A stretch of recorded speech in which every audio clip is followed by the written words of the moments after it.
Okay, so this is what we're going to do. We're going to do one-step factor label problems. So here we have a problem that says convert 18 inches into centimeters. The first thing that I need to do is identify what am I given in this problem.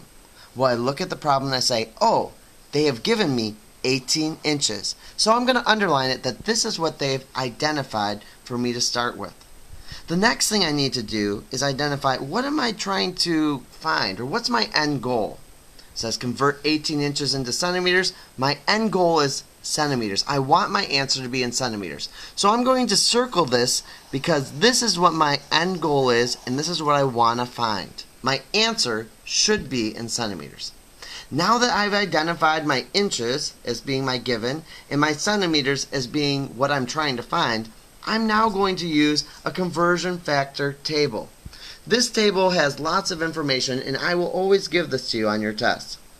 So here I need to find something that has both inches and centimeters, so I'm going along, look at right here. I have 1 inch equals 2.54 centimeters. Now that I've found that, I'm going to write that down because I'm going to use it to help me to get from inches to centimeters. So I'll write this down. 1 inch equals 2.54 centimeters.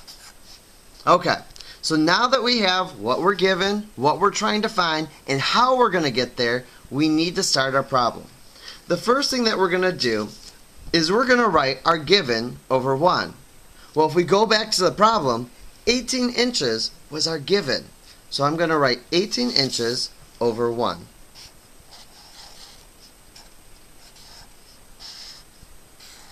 First thing you always do is write, and when you're solving the problem, you always write your given over 1. Now next thing is we're going to use our equality from our conversion factor table. Okay, so here's our equality. We had 1 inch equals 2.54 centimeters. Now I can write this fraction either with the 2.54 centimeters on top and the 1 inch on the bottom, or I can write this with the 1 inch on the top and the 2.54 centimeters on the bottom. So my question is, which way do I do it? Well, let's try it. Let's try it this way first. If I have my inches on the top, so I'm going to just rewrite that and see what happens. I'm going to put my 1 inch on the top, going to put my 2.54 centimeters on the bottom. Okay, I multiply across 18. Okay, inches times inches would be inches squared, divided by, we take 1 times 2.54, which is 2.54, and then times the centimeters, which would be centimeters. I'm looking at this problem, and does this look anything like the answer I want to get? Inches squared over centimeters. I look up, that seems like a lot of units, so that's probably not the way I want to go. So let's see what would happen if I put the inches on the bottom. So this time I'm going to say that this doesn't work. Okay, so we're going to try with our inches on the bottom. So we'll do 2.54 centimeters on top. We're going to put our 1 inch on the bottom. Okay, at this point our inches are going to cancel out. Why? Because anything divided by itself is going to equal 1. So my inches will cancel out because we're going to divide them. Okay. We multiply the things on top, so I'll take my 18 times my 2.54 centimeters, and I get 45.72 centimeters. Okay, again, my inches canceled out. Then I'm going to multiply the things on the bottom. 1 times 1, and my inches were already canceled out, is 1.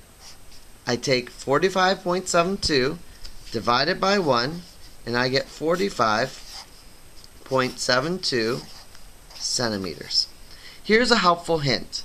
When it comes to units, deciding which way to put your fraction, whatever your units are on the previous fraction, they are going to be on the bottom of the next fraction that you set up. So when you look at it, 18 inches were up here. Wherever inches are here, the inches will now be on the bottom of the next fraction. So again, your units of the previous fraction on top will dictate where the units will be on the next fraction. Okay? This has been one-step factor label conversions.